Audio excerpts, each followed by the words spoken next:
When I speak in Victoria on Indigenous voices, I say the corporate world really runs this country. They are the government. It is not who gets elected. It is the Prime Minister, the presidents, and all the people who get elected in North America. They are not the leaders. The real leader is the guy who owns the money and the guy who can pay the people to do his job. We have to understand the corporate world. The corporate world can be useful if we have a say in how they do things. And we see that in Canada right now regarding the Kinder Morgan pipeline. The Prime Minister of that country promised us, we will listen to you and we will carefully make our own assessment based on your information. They haven't done that. So we learn our lesson then about who owns this country called North America. It is not those of you who vote. Your vote don't mean a heck of a lot when it comes to the value of the corporate world. And I tell that to the politicians in British Columbia. You better listen to your constituency.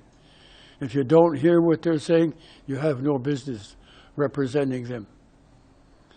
I'm not a very popular person when it comes to talking about politics, because I got out of it in 1983. I was chief of my village for 25 years, and I woke up one day and I said, that's it, no more. I will not be a messenger for the government, and I quit. I had no idea what I was going to do. My wife asked me, where are you going to work? I said, I don't know.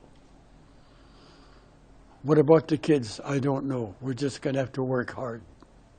And we did.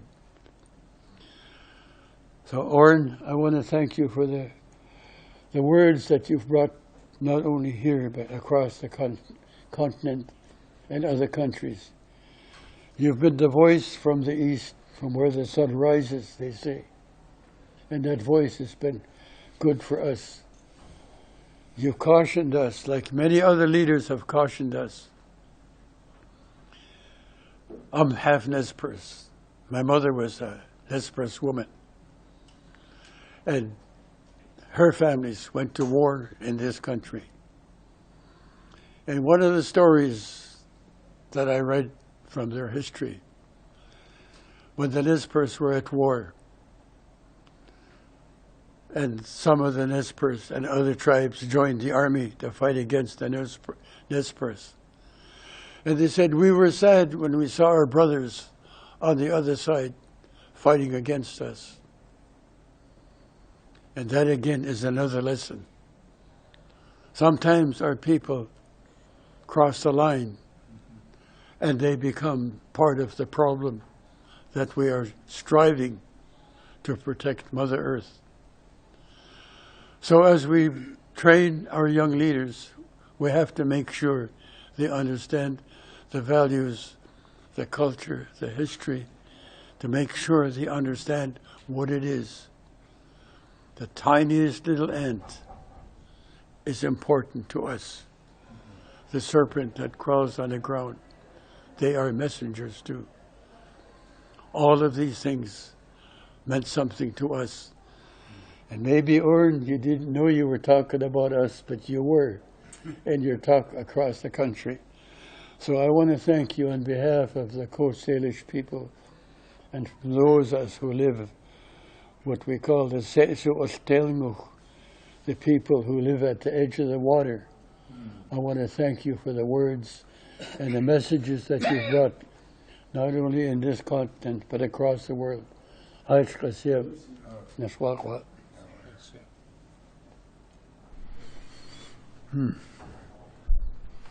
Nyawahaskano. I said from our language, thank you for being well. That's our greeting. Scano, same word for peace. Nyawahaskano.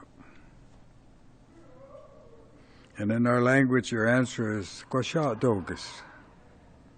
What you say is true.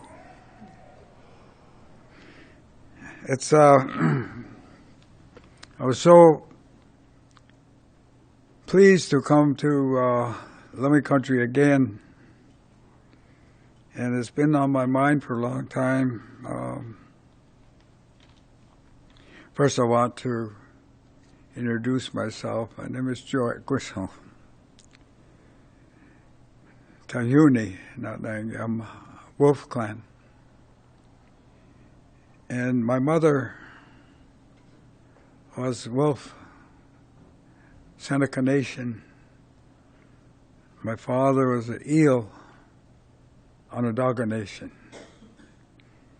And to clarify the introduction,